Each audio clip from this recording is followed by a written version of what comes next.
നരകത്തിലെ ഞാൻ ഏറ്റവും കൂടുതൽ കണ്ടത് എന്റെ സമൂഹത്തിൽപ്പെട്ട പെൺകുട്ടികളെയാണല്ലേ.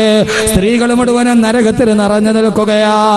എന്നിട്ട് അല്ലാഹുവിന്റെ റസൂൽ പറഞ്ഞ എന്റെ ശബ്ദം കേൾക്കാൻ കണ്ടുകുടിയിൽ എത്തിച്ചേർന്ന എന്റെ പ്രിയപ്പെട്ട സഹോദരങ്ങളോട്, സഹോദരിമാരോട്, ഓരോ മാതാപിതാക്കളോട്, രാവിലെ 10ാം ക്ലാസ്സിൽ പഠിക്കുന്ന കുട്ടിയുടെ മുടി 2 ഭാഗത്തും വാലിട്ട് കെട്ടി തലയിൽ തുണിയിടാതെ മക്കളെ, പ്രായപൂർത്തിയാകാത്ത വായ മക്കളെ പറച്ചുവിടുന്ന ഓരോ മാതാപിതാക്കളും കേട്ടുകൊള്ളുക.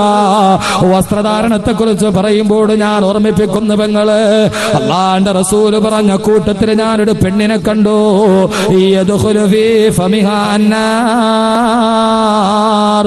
വയഖ്റുജു ഫീ ദുബരിഹാ വയലി ദിമാഉഹാ യദ്ഖുലു ഫീ ഫമിഹാ അന്നാർ. ആ പെണ്ണിന്റെ പിളർക്കപ്പെട്ട വായിലൂടെ നരകത്തിന്റെ തീനാളങ്ങൾ അകത്തേക്ക് പ്രവേശിക്കുകയാ. നരകത്തിന്റെ തീനാളങ്ങൾ ആ പെണ്ണിന്റെ വായിലൂടെ പ്രവേശിക്കുകയാ. വായിലൂടെ പ്രവേശിച്ച നരകത്തിന്റെ തീനാളങ്ങൾ അതാ വയഖ്റുജു ഫീ ദുബരിഹാ, അവളുടെ പൃഷ്ഠഭാഗത്തൂടെ വെളിയിലോട്ട് പോവുകയാ.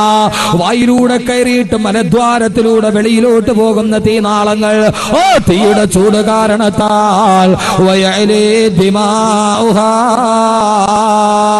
അവളുടെ തല 2ആയി പൊട്ടിപ്പിളന്നിട്ട് ആ തലക്കുള്ളിൽ കിടക്കുന്ന തലച്ചോറ് മുഴുവനും നുരയും പതയുമായിട്ട് വെളിയിലോട്ട് ഒഴുകുകയാ.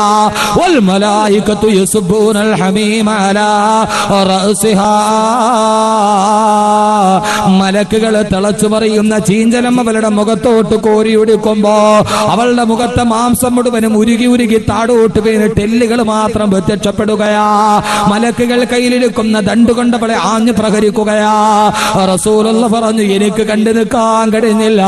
വായിലൂടെ കയറിയ തീനാളങ്ങൾ പൃഷ്ഠഭാഗത്തൂടെ വെളിയിലോട്ട് പോകുമ്പോ റസൂലുള്ള ചോദിച്ചു, ജിബ്രീൽ